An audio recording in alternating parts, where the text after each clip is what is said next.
Another one of the things you'll get to do this weekend at Rideau Hall when you bring the whole family out for winter celebration is meet a real voyageur. And we've got him here with us this morning. This is Christian Pilon.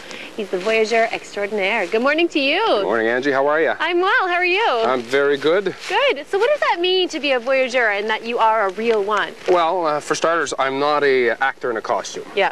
I mean, a lot of people do the route of the fur trade, but in modern fashion. Right. But to be a voyageur, an authentic voyageur, means I do expeditions in an authentic fashion.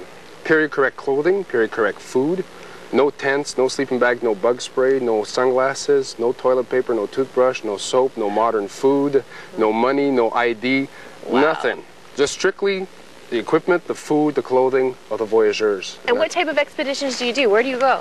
The first one was 100 days. It was from Montreal to Winnipeg, and we did a series, a television series, and it was nominated for 2 Gemini Awards. It was called Destination Nord-Ouest. That's on TFO, actually. It's playing now.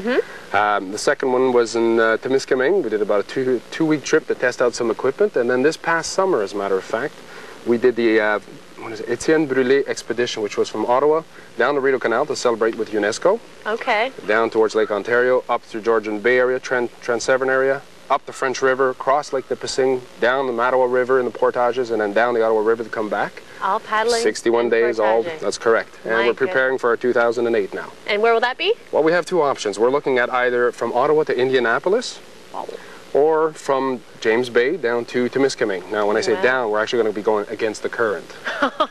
Yeah, that should be easy.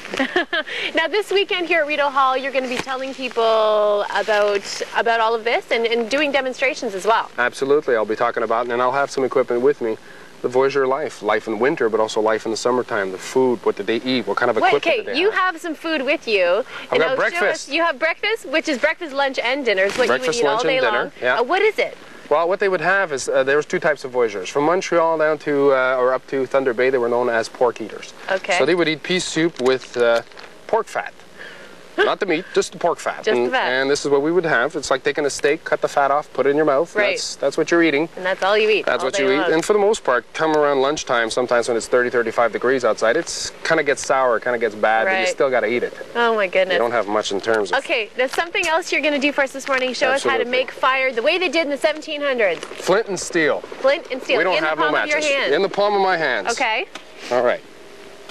So, flint and steel. All right. Okay. Look at that. Okay, we've got a little bit of sparks going on. I'll get you to hold that, Angie, please. I will. Now, to catch the spark, what we do is we use charred cotton. Okay. Okay. You're going to hold on to that. It's going to be a little messy, but it'll be fine. I'll make it. Now, what we need as well is bark. What kind of bark do you think works best for making a fire? Birch? A lot of people would say that. And it works well. There's a problem. There's a problem, though. When it's raining really hard, the birch bark, well, it's like paper, so it's wet paper. Right, right. It doesn't help. It's cedar. Cedar, right? Cedar bark, yeah. Cedar. It's a mulch. Mulch, exactly. Okay. So, we're going to switch. You're going to hold on to my mulch, essentially. Okay. All right.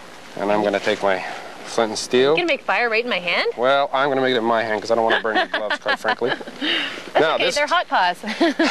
This could take 2 seconds. It could also take an hour and a half. And I don't have an hour and a half. Right. Whoop. Look at that. So I notice you have a wedding ring on. Does your wife live this lifestyle as well?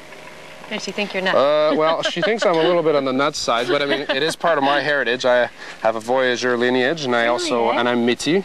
And she supports me 100%. However, she doesn't really care to go out there without any bug spray or living the life I do. Right. But she loves the camping and outdoors. Oh, well, that's good. So, here we go.